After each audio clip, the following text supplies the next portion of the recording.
Election of the new city of Johannesburg Mayor Jolidee Matongo. We now go to our reporter Mbali hethani, who is on the ground. Mbali, we just heard the newly elected mayor giving a presentation to the media for the first time. What has he highlighted as some of his priorities?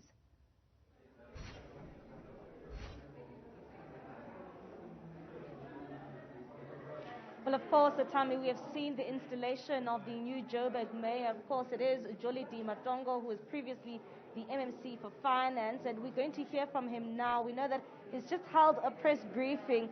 Jolidee, thank you so much for having this interview with us.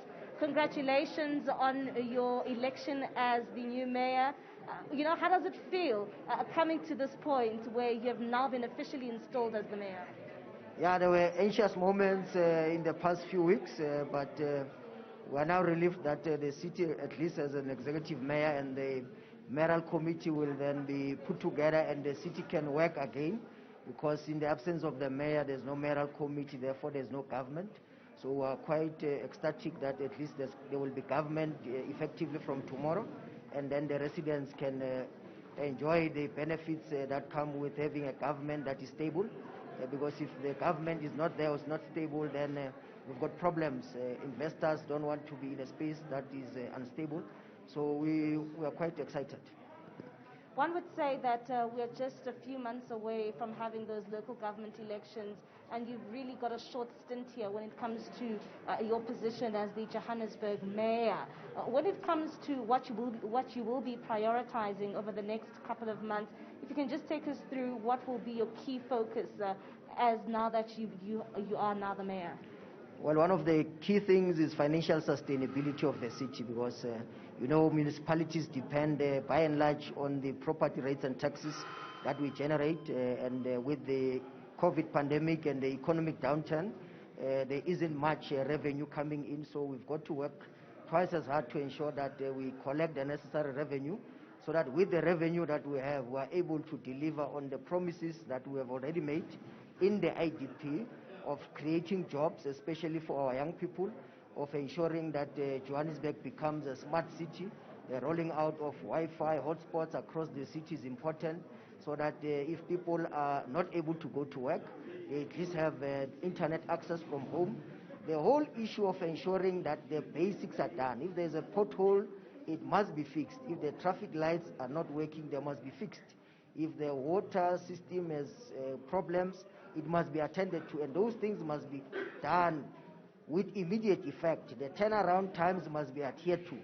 We don't want burst pipes to be experienced by our people for more than the 24-hour that we promise, that if it's detected, it can be done within 20. So the basics must be done. We don't have time to be introducing grand plans, new projects. There's no time for that. Those things are not in the IDP, they're not in the budget. We will do what's in the IDP and the budget and do it to the best of our ability. When it comes to how you were selected as the mayor of Johannesburg, or rather the candidate for the ANC, it was something quite new to the ANC that they've newly introduced. If you can just take us through how that was, when it comes to your selection process. Well, firstly, you go to the Regional Executive Committee of the ANC. It nominates 3 people in order of priority. So priority number 1 was myself. And then we went to the province. The province has to make its recommendation to the National Executive Committee in the same sense of saying who's the priority. The province confirmed me as the priority. Then we went to an interview with the national officials, including the president and all the other 3 officials. Rigorous interview, I must say. Ask a number of questions. Thereafter, a small vetting process to check, background check in terms of security and all that. And only then you get to be notified that the ANC will put you up as a candidate for mayor. Thank you very much. Of course, that is Jolidee Matongo there, Sami, just speaking about how that selection process came about. As you heard there, that there is no time, there is also no money, so they will continue to stick to the budget that they initially had as the city of Johannesburg, and says that they will continue to prioritize what the city had set out to do for this financial year, saying that they will make sure that service delivery over the next couple of months until we go to those local government elections is something that they will also look into. It will be prioritized. And of course, also saying that services like potholes is something that a number of residents in Johannesburg also talk about. And Tammy, we also know that inside, this arena here where he had the press briefing, something that he also spoke about was the issue of housing. We know that we continue to see various neighborhoods mushrooming up, squatter camps and land grabs in the city of Johannesburg. So that is something that they will continue to focus on. But when it comes to issues around employment, we know that because of COVID-19, unemployment rate has continued to increase. And just not so long ago, there was that issue around the riots in Gauteng as well.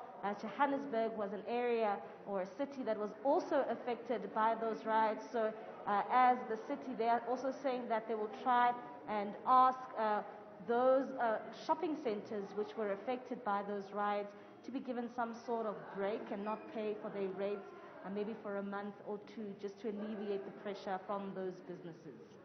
Mbali Hethani, thank you very much for that update as well as that exclusive one-on-one with the newly elected mayor of the city of Johannesburg.